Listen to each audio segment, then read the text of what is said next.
The Dark Scrolls. It is difficult to imagine that a piece of clothing could weigh as much as the body that wore it. Yet, in the candlelit ballrooms of 18th century France, where beauty was measured in lavishness and the power of a woman could be smothered beneath brocade and lace, there existed a garment so heavy that it turned every step into a private act of torture. These were not merely gowns, they were burdens. 50 kilograms of woven tyranny hidden beneath the delicate trappings of elegance.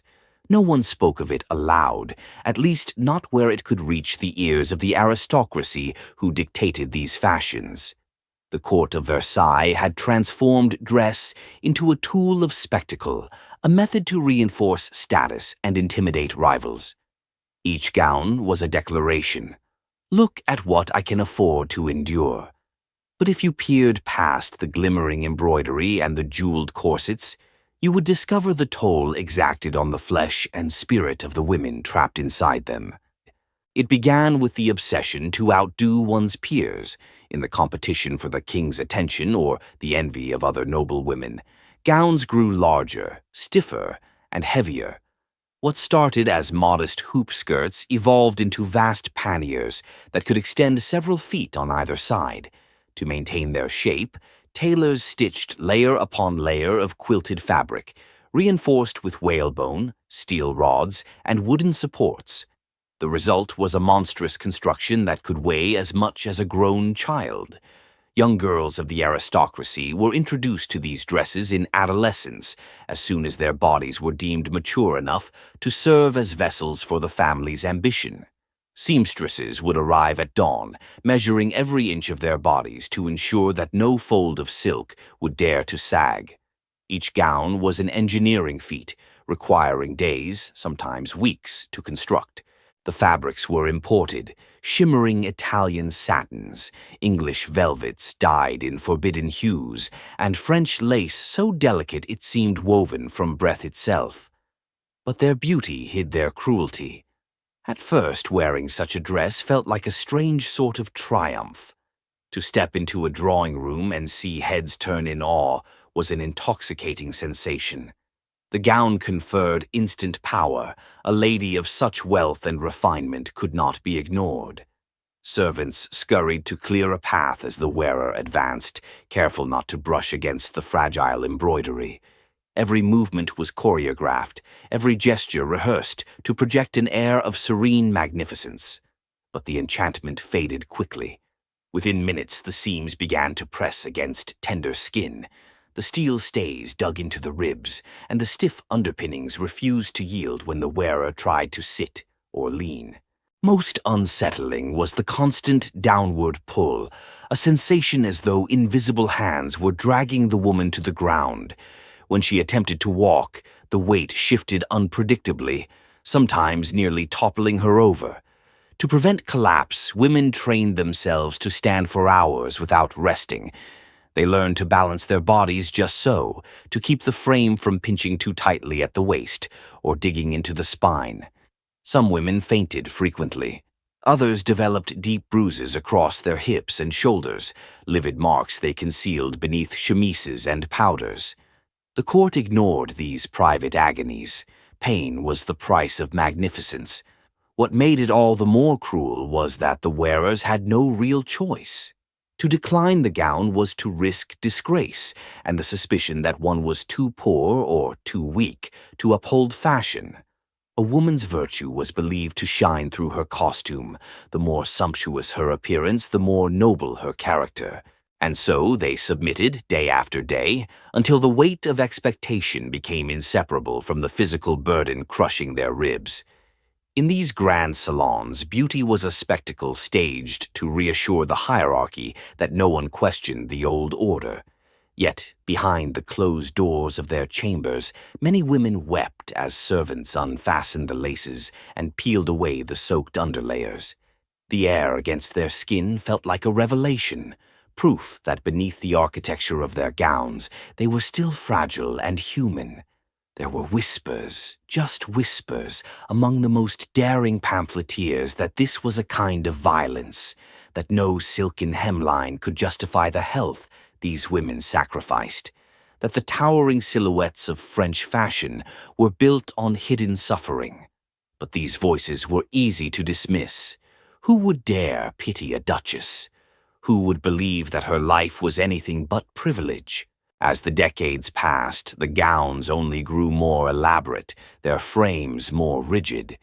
Each season brought new embellishments, tassels, glass beads, elaborate embroidery that added still more weight. It became a point of pride to boast how long one could stand before fainting. In a perverse twist, fragility itself became fashionable. The woman who collapsed first was not scorned, but envied. She was proof that her gown was heavier, her endurance more impressive. There were practical consequences, too. The enormous skirts were so wide they knocked over candelabra, sent trays of porcelain crashing to the floor, and prevented women from fitting through narrow doorways. Special double doors had to be constructed at some estates. In many homes, the walls were gouged with scratches from the passage of these monstrous silhouettes. Every entrance, every corridor had to yield to the gown. Yet the women inside them rarely felt triumphant. Their days were measured in hours of restraint and silent agony. At night, many suffered back spasms so severe they could scarcely sleep. Others developed chronic injuries that left them stooped long after the fashion had passed. But still they persevered, for to renounce the dress was to surrender the only power society allowed them, the power to be admired. And so the myth endured, that a woman's worth could be measured in kilograms of brocade and bone, that her grace must emerge from the slow destruction of her body. In this myth, suffering was not an aberration, but a necessity. Every seam and stitch was a testament to sacrifice disguised as beauty. In the next part, we will trace how this tyranny of fashion became both a status symbol and a prison, and how women began, quietly, defiantly, to question whether the price of elegance was simply too high.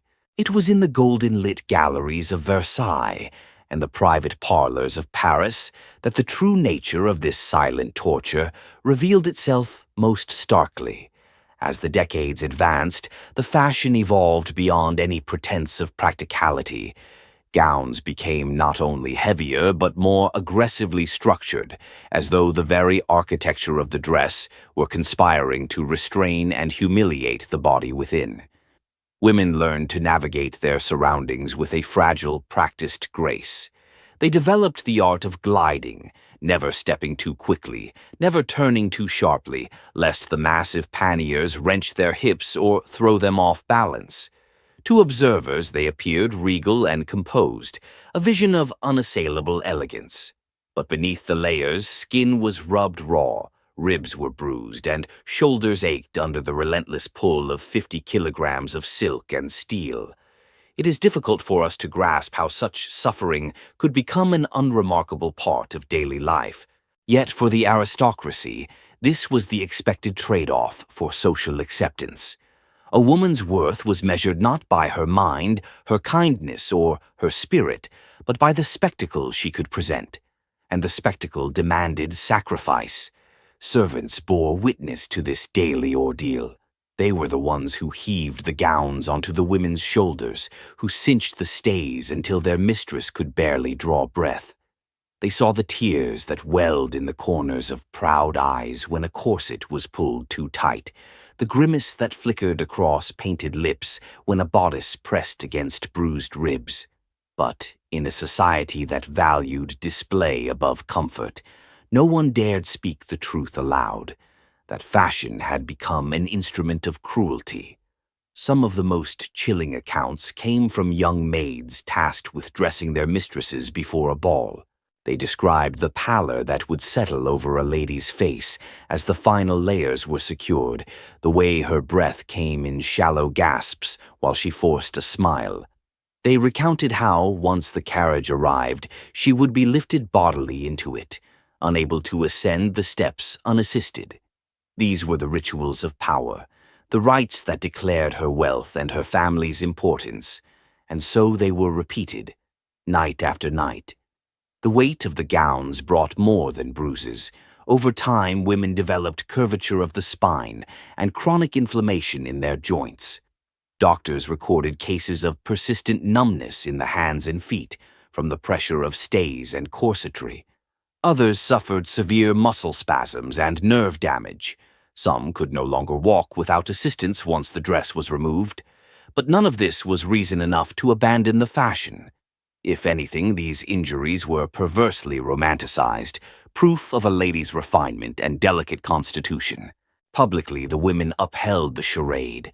They insisted they were honored to wear such finery, that their gowns were emblems of civility and culture. But behind closed doors, when the layers were finally peeled away, they revealed bodies marked by the hidden cost of beauty. Beneath the chemises were angry red welts, bruises in the shape of stays, abrasions from metal fastenings. The chemises themselves were often soaked with sweat, the price of hours spent standing motionless beneath the crushing load. Over time, the spectacle of fashion began to infect every aspect of daily life. A woman could not simply dress plainly without risking whispers that her family had fallen on hard times, or that she was in some way unworthy of her station. Even in periods of mourning, when the rules of decorum demanded somber colors, the cut and construction of the gown remained as grand and oppressive as ever. Grief itself had to be displayed in silhouette and fabric. One of the most striking aspects of this culture was the way it blurred the line between luxury and violence. To the casual observer, a French lady descending the marble staircase in a shimmering gown was an image of triumph. But to those who understood what it meant to carry that burden, it was more like a funeral procession, a silent testimony to the powerlessness hidden behind the glittering facade. While the aristocracy maintained these customs without question, a new voice was stirring among the philosophers, pamphleteers, and social critics of France. The Enlightenment was casting its long shadow across Europe, and with it came the idea that rational thought and natural rights should apply to every person, even women. Though few dared to challenge fashion outright, some began to whisper that no civilization could truly call itself advanced if it demanded such sacrifices from half its population.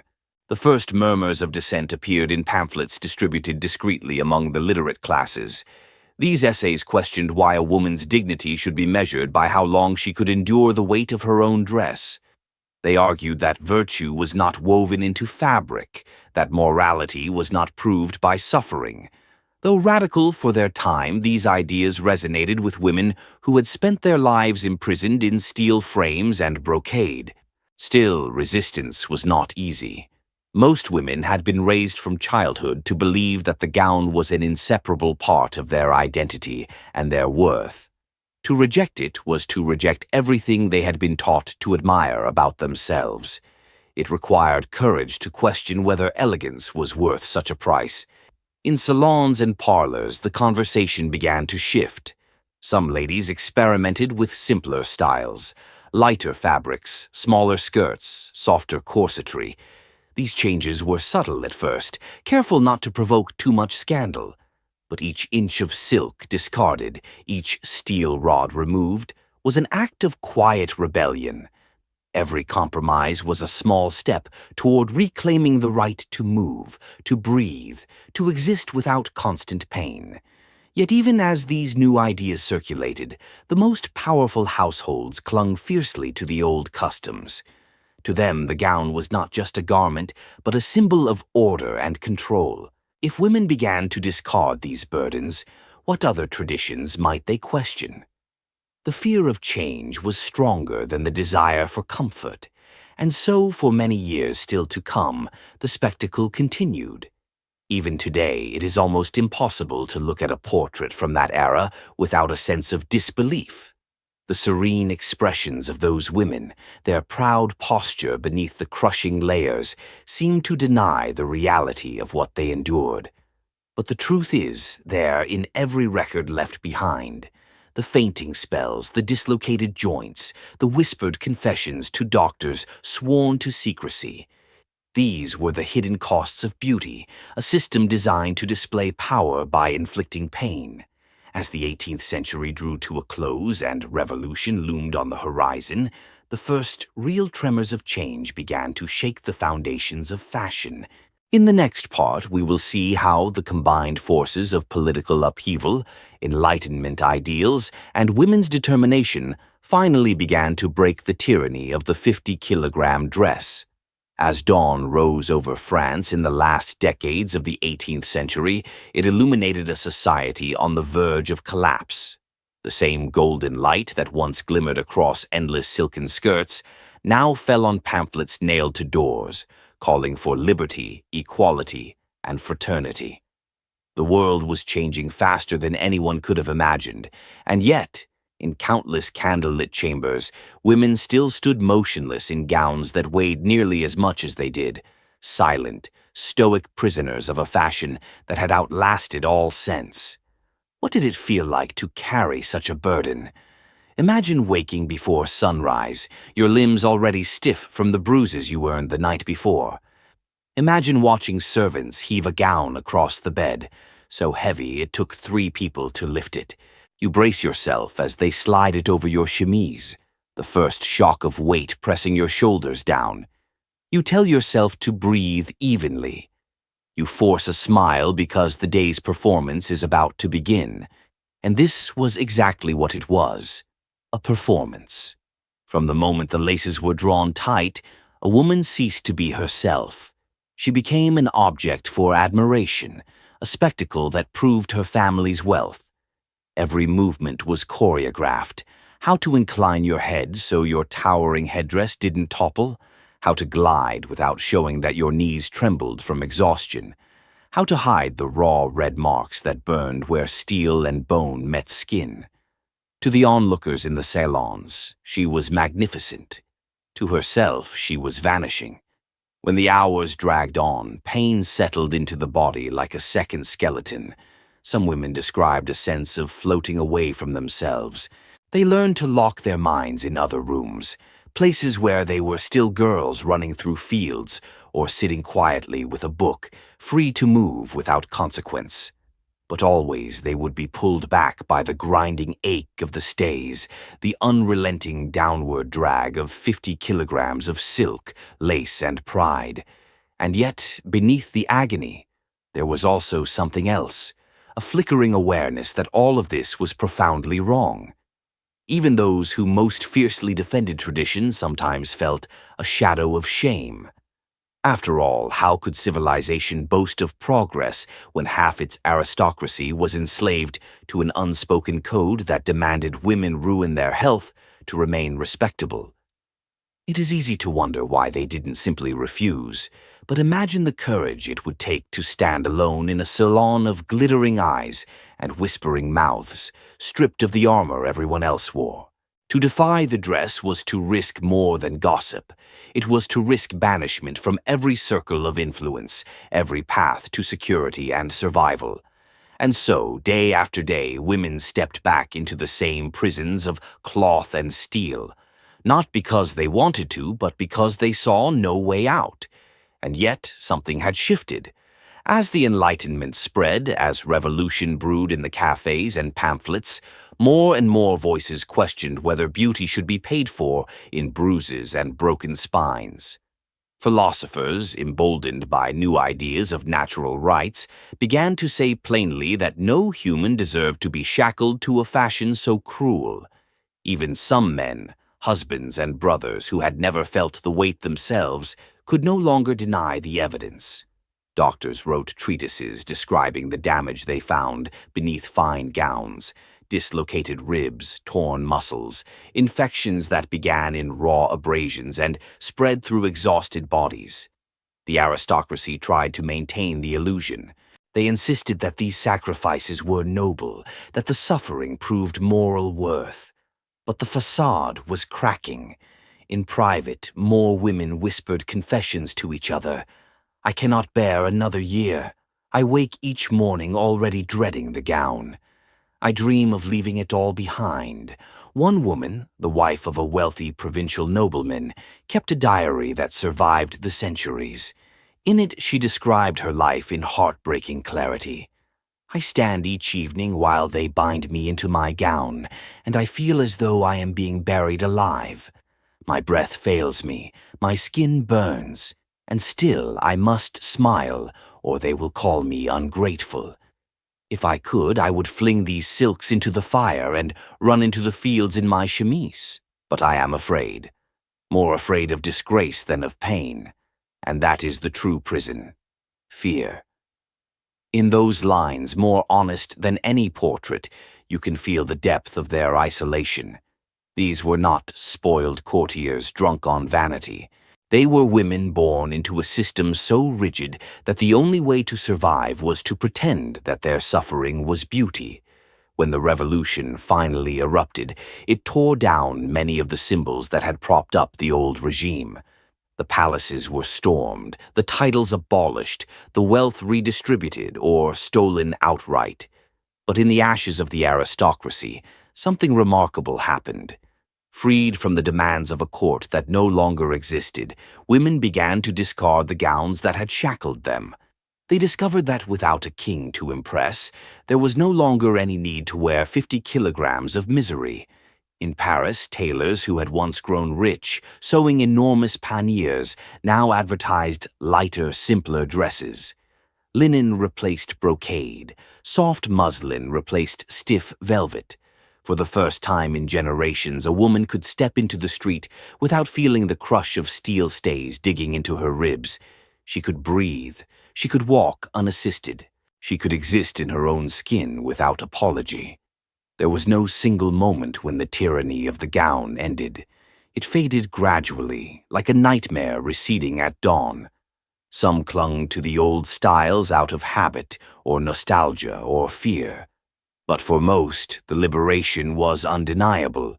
The revolution brought violence and upheaval, but it also cracked open the prison doors of fashion.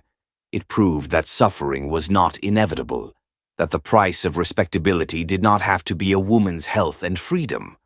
Looking back now, it is tempting to see the 50-kilogram dress as little more than a historical curiosity, a relic of a more primitive time. But to dismiss it that way is to overlook the human cost hidden beneath the silks and lace. These were real women, young girls, mothers, daughters, who endured years of silent torment because the world told them that to be admired, they must suffer. They did not lack courage. They lacked permission to imagine another way. If there is any lesson in their story, it is this: that beauty which demands pain is not beauty at all. It is oppression in disguise. And the only way it survives is when people agree to pretend it is necessary. So, the next time you see one of those paintings, an impossibly serene lady in a gown so wide it seems to defy physics, pause to remember the truth. Behind the perfect posture, behind the powdered face, there was a heart beating quickly with anxiety. There were bruises hidden beneath the silk. There was a woman who, in the secret places of her mind, dared to wish she could set it all on fire. And that wish, as quiet as it was, became the first spark of change. It is why, today, women can choose what to wear, and no one can force them to carry a burden that breaks their bodies in the name of beauty. That hard-won freedom deserves to be remembered and honored. Thanks for watching. Subscribe for more.